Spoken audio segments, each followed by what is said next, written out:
Hey, and good morning. Happy Monday. Yay!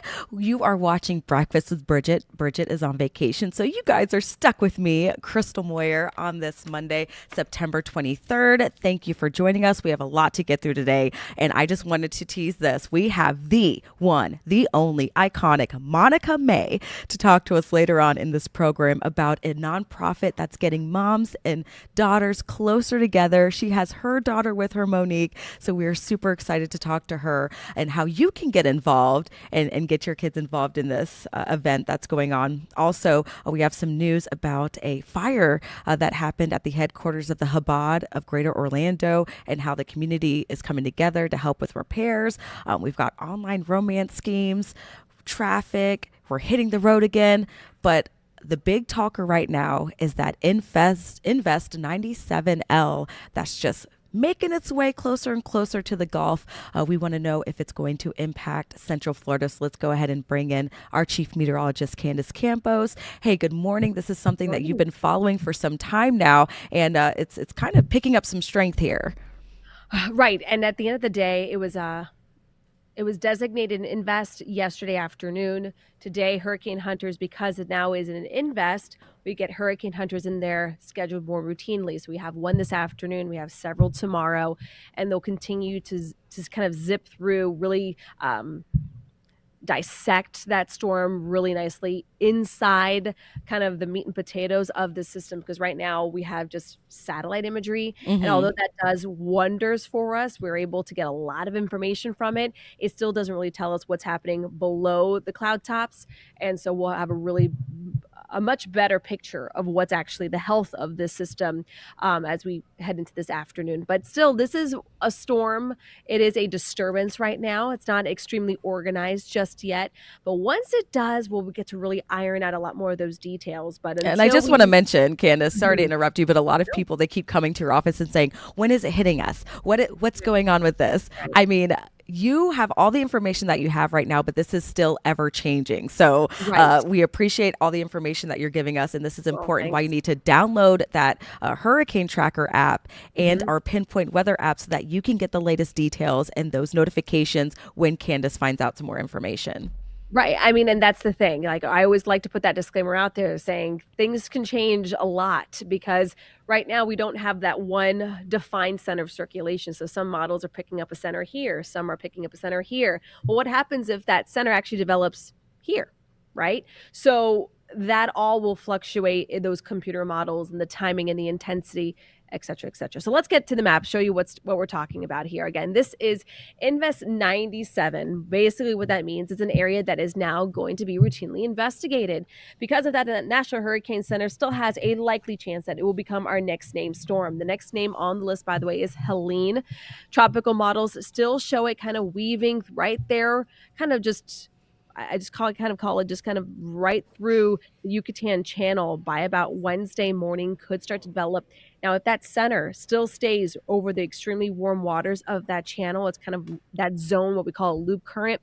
Water temperatures there at this point of the year between about 86 and about 88 degrees. So it will have plenty of available fuel to strengthen this storm.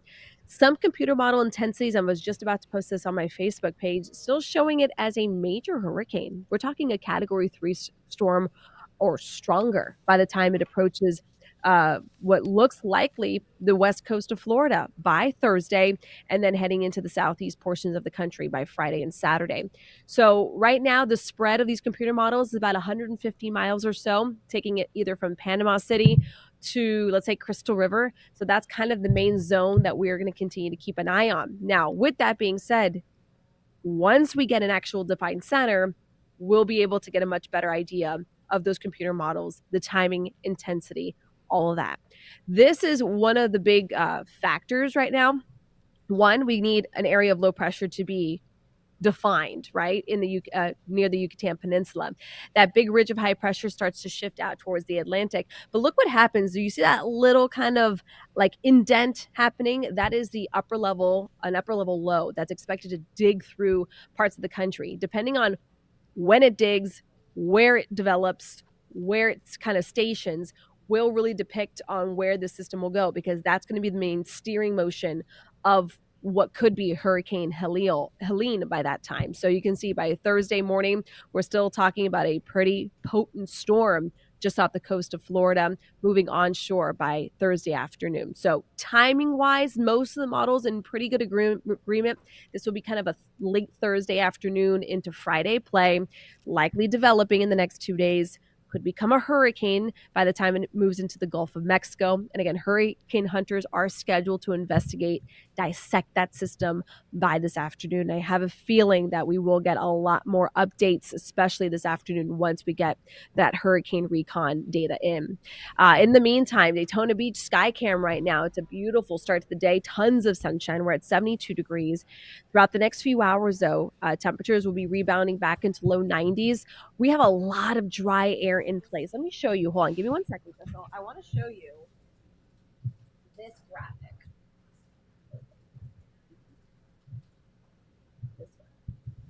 This right here shows the picture perfectly. We have tons of dry air in place, but look at kind of the southern fringe of that dry air. You see how it's starting to erode a little bit? That is some of that outflow energy that's starting to kind of push out of that broad low over the Caribbean. So as all that continues to push northward, that's going to erode away our dry air by Wednesday, pumping in that tropical moisture by Thursday and Friday. So with that being said, this is your 7-day forecast. You can see temperatures will be in the low 90s for Monday and Tuesday. Still pretty dry, same through Wednesday, but all that dry air will erode quickly. We'll start to get some of that tropical moisture. Now, the big question will be is how much moisture will we see? How much wind will we see? What will be the timeline exactly? All of that still, unfortunately, has to be kind of ironed out. We're still like 3-4 days out. So it's something that we've been watching pretty closely. This certainly is going to be a West Coast concern, but as we know, we could be on that right side of that storm.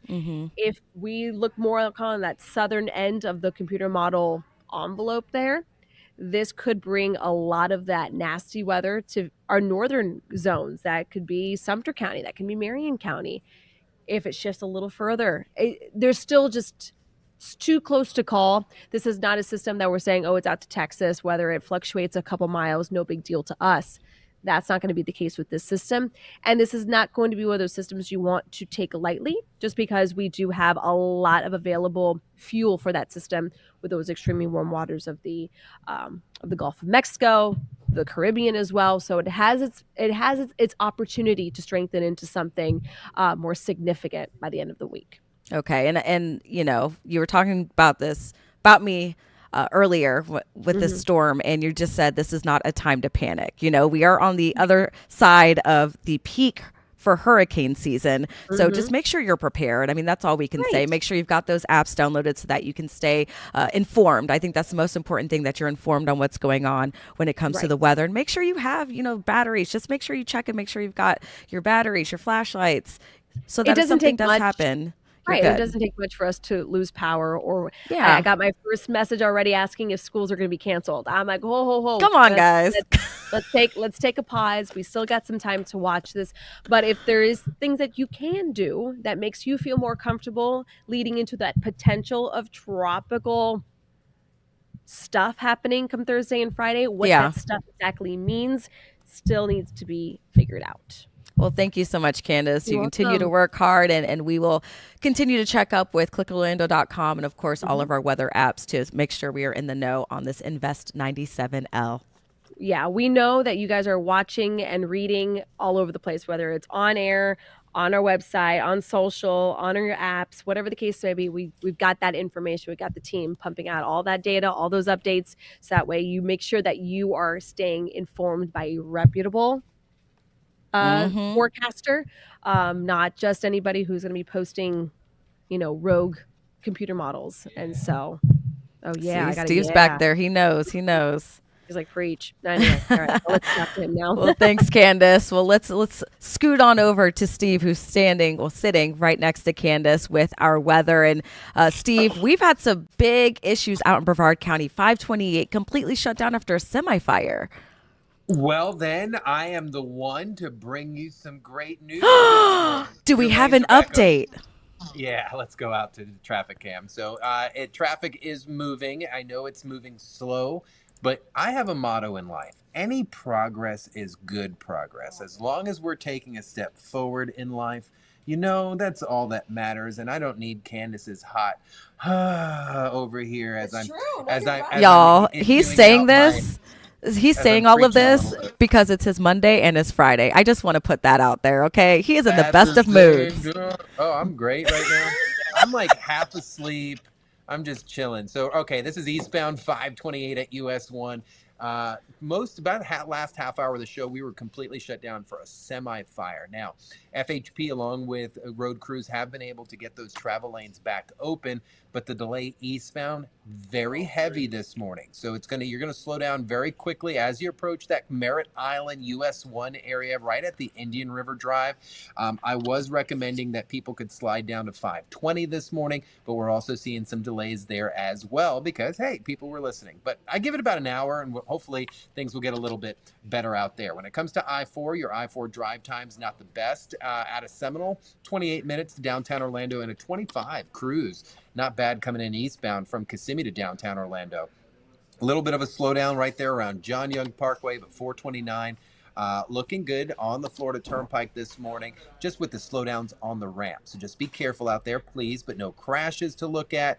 Traffic is moving on the DOT cam. I get excited when I see the cars moving because sometimes they're just a parking lot. Pine Hills, good morning to you. Crystal, we're going to be visiting Pine Hills next month. I'm Yes, we are. excited for Hits the Road.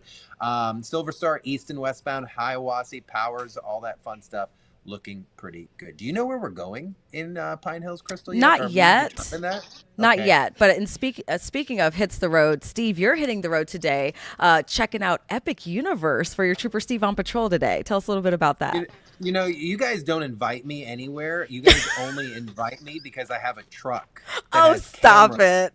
And it looks way cooler than me. So our producer, Haley, part of our web team, if you guys remember News 6 at 9, she played an amazing role in the production of that show and now has taken over really our theme parks and amazing things to do out here in our community. So she is our dive deep into Epic Universe. So today she's going to jump in the truck with me at 10 a.m. clickorlando.com. She has been just ingesting so much information with Epic, and the infrastructure is unique because I preach a lot about how people are going to build stuff all the time, but they forget about the roadway. Universal did not, and they are building in a connection between Epic Universal and Universal Orlando that is something I've never seen before. So we're going to drive out there, see some of the construction. We have some great graphics. We flew Sky 6 out there on Friday, so you're going to want to tune into that today, 10 a.m., clickorlando.com, News 6 Plus, or the app, just for a cool little info if you're a theme park bug. And both you and I are theme park enthusiasts. And I just, for the record, I did invite you out to Islands of Adventures to ride Velocicoaster. Many times. Why am I the only one still riding it alone? Yeah, we'll make it happen. I still have also a pending Universal Halloween Horror Nights ticket I need to use before that expires. So, well, hopefully saying. someone will invite you. All right. Moving on. Bye. Bye, Steve. Again, you can catch us Trooper Steve on patrol 10 a.m. clickorlando.com and, of course, the News 6 Plus app. All right. All jokes aside, we're getting to some serious news here because yesterday, after some services in the Castleberry area, there was a pretty devastating fire over at the Chabad of Greater Orlando, and they tried to save some of the very important documents there. And News 6's Mark Lehman explains how the community is coming together to help get results for this area. We know that the entire roof is gone. The entire inside of the sanctuary is not usable. It was an hour after morning services when a fire sparked up in the Chabad of Greater Orlando headquarters on Sunday. The flames quickly spreading as fire rescue responded. The first thing is we thank God that there were no people in the building. The second most important thing, most valuable thing we own is the Torahs. With everyone out of the building, the rabbis asked firefighters to save their Torahs, including one that's more than 200 years old. One of them was in an office that wasn't affected by the fire, and the other 5 were in kind of like a concrete enclosure that had heavy fire all around it. Everything around that area was burned up. Some of the Torahs were slightly damaged by water as the flames were extinguished. The rabbi is telling us they're still surveying the property, but grateful the damage wasn't worse. So it's going to be a very meaningful Yom Kippur to know that this Torah is not just a survivor Torah that went through, history that we can't even relate to, but yet again, another surviving story which we can relate to. If you'd like to help out, we have more information in this article on clickorlando.com on the homepage there. And of course, they're still trying to investigate what the cause of the fire there is, but they're saying no foul play was involved. So as soon as we get more details, we will, of course, let you know. Bless you. Someone just sneezed here. All right, so let's talk about some online romance scams. It's something that we cover often, and you keep thinking, how the heck are people still falling for this? Well, there's some startling numbers that came out. Last year, more than 65,000 Americans fell victim to romance scams, losing over $1 billion. And we did some digging and found that Florida has the second highest number of victims than any other state, according to the FTC. So in this week's Schemes and Ripoffs report, News 6 investigator Lewis Bolden spoke to an Orlando woman who says that this could happen to anyone. Take a look. It was an online relationship built on pictures, poetry, The love I feel for you. and flat-out lies. I had never even heard of romance scams at that point, so it wasn't even on my radar. Rebecca D'Antonio says she joined an online dating site with a friend and soon after started chatting with a man claiming to be Matthew Sean. They bonded for weeks, exchanging pictures, cute text messages. He even wrote a poem. I've been looking for you again, and still I cannot find you. The plan was to meet in person after his business trip to Nigeria with his son. He even snapped a picture of them on the plane. But then it came, the emergency, the setup. His credit card supposedly stopped working overseas, and he needed money fast. You had reservations Yes. about sending him money, but you did. Yes, I did start sending money. I thought it was going to be a one and done, max 2 transactions. Over the course of a year, she made many transactions, nearly $1,000 here, $1,900 here, $2,100 there. She says she lost about $100,000 to someone she would never meet. As things kept escalating and becoming more dire, both for them and for myself, I'm taking out loans. I'm pulling money from my 401k. I'm maxing out my credit cards. D'Antonio ended up filing for bankruptcy after she realized it was a scam. The FBI tells News 6 the number of victims is probably much higher since many people don't report. Now, if you think you've been the victim of a romance scam, go to clickorlando.com, look for this story, and we'll have a link to report it. Getting results, I'm Lewis Bolden, News 6. This is just awful. A lot of people losing thousands and thousands of dollars over these romance scams. And Kathleen, the producer here sitting next to me, we were talking. That's a lot of money, right? And I just want to urge everyone, if you have family or friends on these dating sites and they're, messaging back and forth, never seen them, and they're asking for money, that is a red flag, And in the words of Christina Milian, love don't cost a thing. And she was in the movie there. And Jennifer Lopez. If you know, you know. All right, so we're going to take a quick break, and we will be back with the one, the only celebrity, Monica May. Yeah, she is a celebrity. And we'll talk a little bit about a nonprofit that's kind of getting mothers closer with their daughters. And she has a special guest with her as well. We'll be right back.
Welcome back. ClickOrlando.com, News 6 Plus viewers. You are watching Breakfast with Bridget featuring Croissants with Crystal because she's on vacation. So we do have a special guest here today. She is a radio and television celebrity, been in the business for so long. You might remember her from Tom Joyner. You might remember her from 94.5. I'm welcoming Monica May. She also started a nonprofit, Let's Spill the Tea, dedicated to bringing moms and daughters closer. Good morning, Monica. Good morning, Crystal. It's so good to have croissants with you. Croissants with Crystal. I made that up. That's not Croissants real. with Crystal. So tell us about okay. the special guest you have with you, Monica. This is my road dog. This is my shorty. This is my daughter. This is Aw. Monique May. Hi, Monique. Good. Thank you both for joining me. I know it's super early, and I know you both are extremely busy. Monica, every time I see you, I'm like, what's going on? You're always running around doing something. And what I love about you is you've given back to the community for so long. And I love how you're always working to help kids, help teens and families in the local area. And that's why you're here today talking about Let's Spill the Tea. It's a nonprofit that you and your daughter created in 2013. And you have a special summit coming up. Tell me a little bit about that. So, Crystal, again, thank you for having us. Next Saturday, the 28th, over at Valencia College West Campus, right off of Kirkman. Thank you so much to Valencia and Dr. Plinsky for believing in our dream. We have been doing these mother-daughter summits since 2013, but it started from a conversation that she and I had when she was 13 years old. And we had it, and we realized that it didn't break us. We had it, and we realized it really, Brought us closer helped. together, yeah. It brought us closer. So giving parents the opportunity to unload their past really helps their daughter's future. So what we do with Let's Spill the Tea is we give them space. We give them prompts. We give them tabletop questions. We guide them through workshops, and they're fun. They're exciting. And it gives them, on the other hand, a chance to go from this to this. And I don't know, I just made that up, but the clash happens during teenhood. It really does. And the beauty of what we do is that we've seen it now on its third generation, right? So I'm a millennial.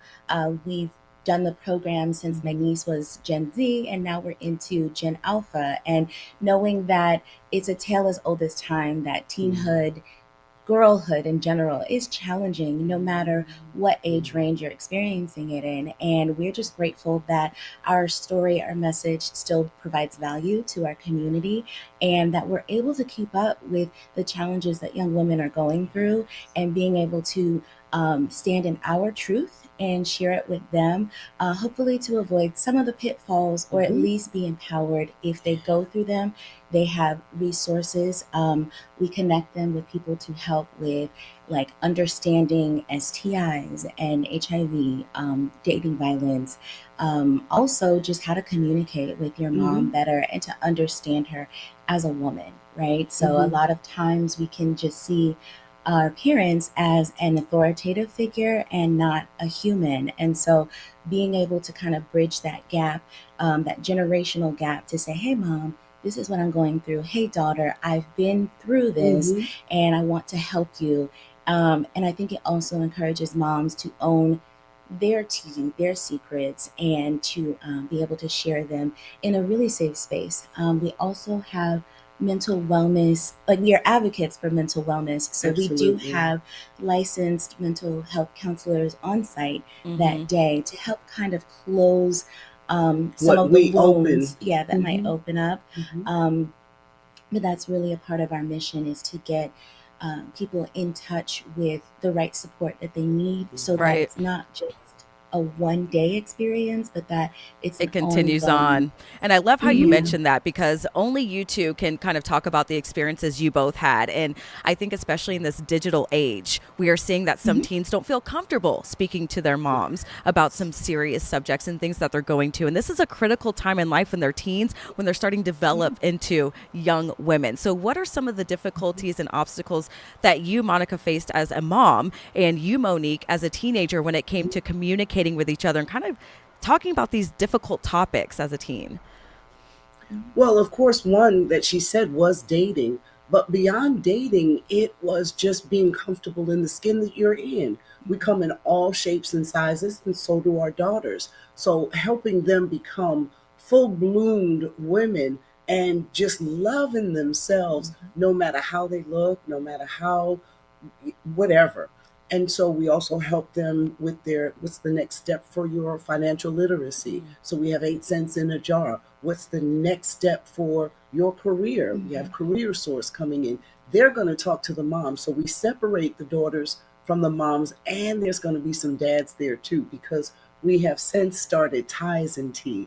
And so there will be some dads in the house, and they just get a chance to have their own line of information, but it's similar to what the daughters are experiencing that day, so that when they get back together, there is a line of communication that they can all pull from. So I it's love a that. wonderful day. Yeah, we And were can you shooting guys for talk a little bit? I 200. know we're running a little short on time, but real quick, where can someone go if they want to register or find out some more information on Let's Spill the Tea and this summit that's coming up this weekend?